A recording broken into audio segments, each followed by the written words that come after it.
이거는 댓글로 달렸던 질문인데요.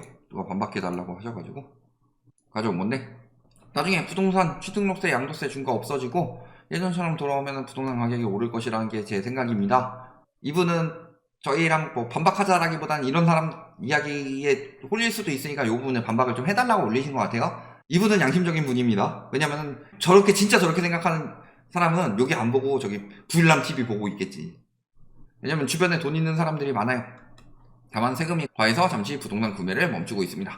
주변의 다주택자들이 세금만 풀어주면 다들 부동산을 더 구입하려고 합니다. 세금이 낮아지면, 그래서 세금 중과 폐지가 가능할 것이란 제 예상은 세금 중과로 부동산 거래가 적고 국가 예산이 줄어들어 풀어줄 것이란 게 다주택자와 저의 예상이에요. 반박 좀 해주세요. 자, 일단은 맞는 거. 이분이 그러니까 여러 가지가 섞여 있는데 맞는 이야기부터 보시면요. 첫 번째, 세금 중과로 부동산 거래가 적어서 국가 예산이 줄어든다. 자, 즉 세수 감소가 되고 있죠. 세수 감소가 되고 있으니까 이걸 살리기 위해서 양도세, 그 다음에 보유세를 지금 낮춘 거다. 그리고 또 풀어준 게 뭐가 있어요? 전매 제한 풀어주고, 그 다음에 DSR을 DTI로 바꿔가지고 대출해주고, 그 다음에 특례 보금자리론으로 사람들을 들어올 수 있게 해주고, 이거예요.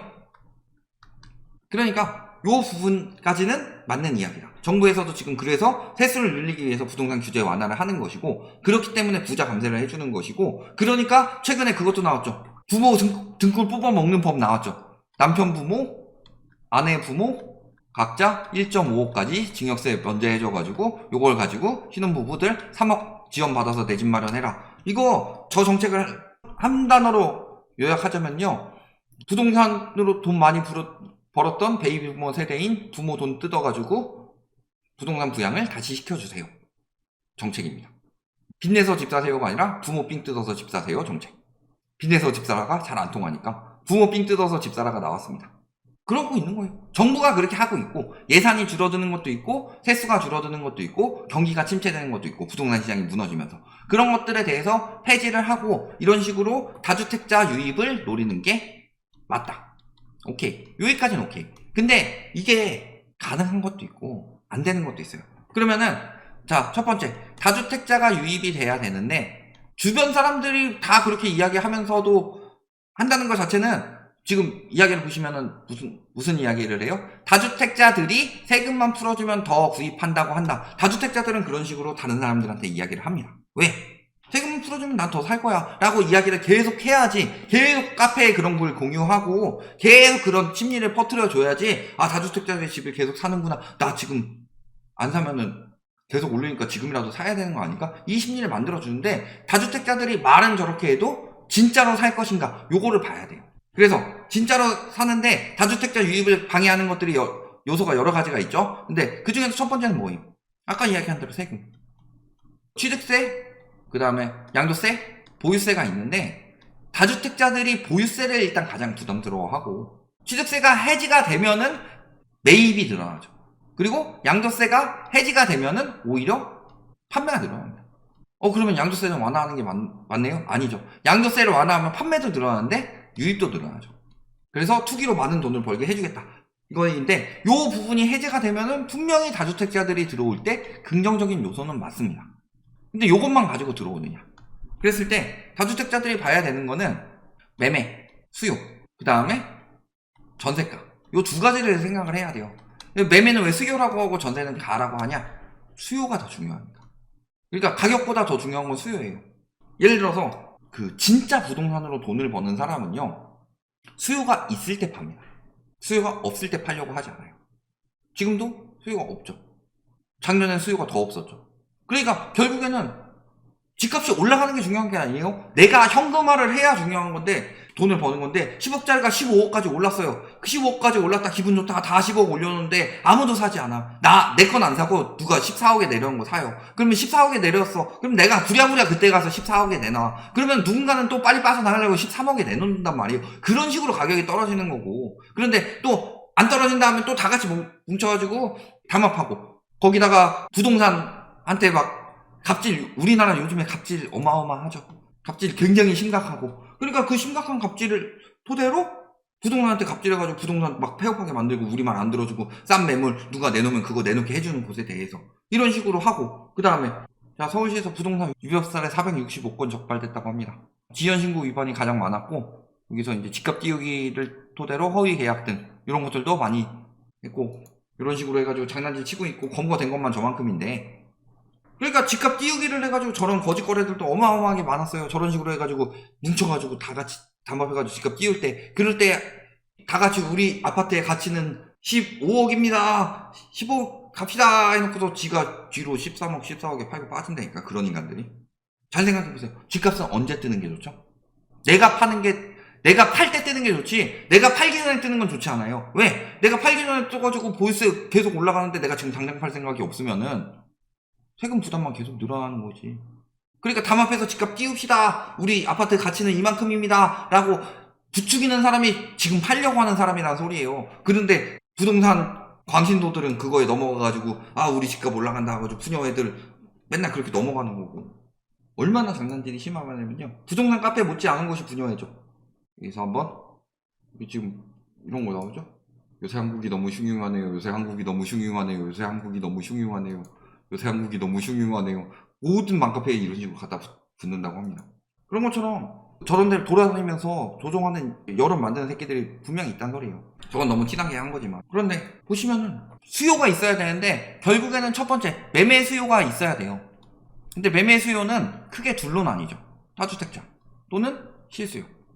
그러면요 내 거를 사줄 다주택자 또는 실수요가 있어야 되는데 이 다주택자는 또 다음에 사줄 다주택자 또는 실수요를 찾아야 되고 이 다주택자는 또 다음에 사줄 다주택자 또는 실수요를 찾아야 되고 이게 계속 이렇게 흘러가는 거죠.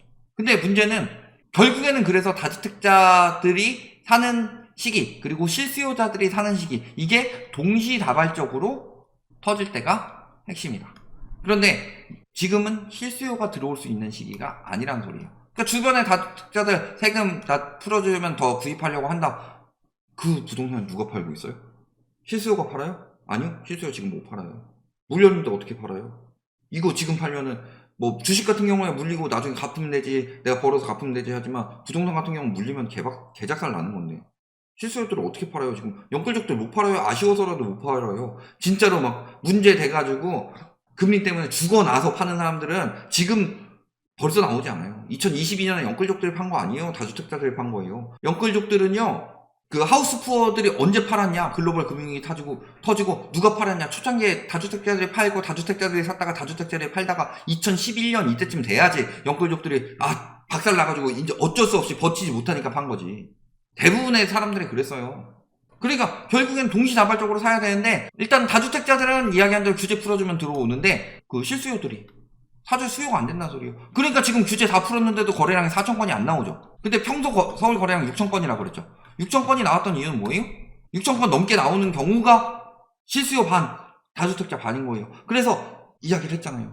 절반은 보통 투기 수요가 거래하고 절반은 실수요가 거래한다.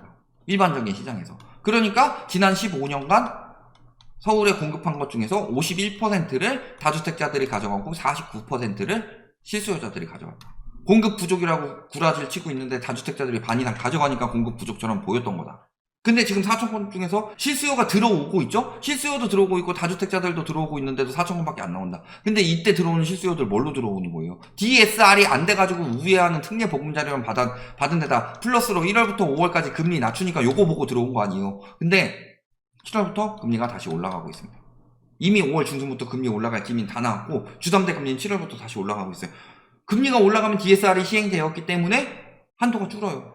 한도가 줄면 수요가 안 나오는 거고. 그러니까 지금 그것 때문에 50년 주담대니 뭐니 풀고 있는 게 정부에서 생각하는 만큼 수요가 안 나오고 있기 때문이에요. 결국엔 실수요와 다주택자가 둘 다 늘어나야지 부동산 시장이 살아나는데 그러기 위해서는 실수요자들이 살아나기 위해서는 일단 절대적인 가격 즉 PIR 소득 대비 가격을 봐야 되는 거고 그 다음에 또 두 번째로 근데 지금 이 PIR이 조직된 상황이니까 요걸 본다기보다는 이런 걸 봐야 되겠죠.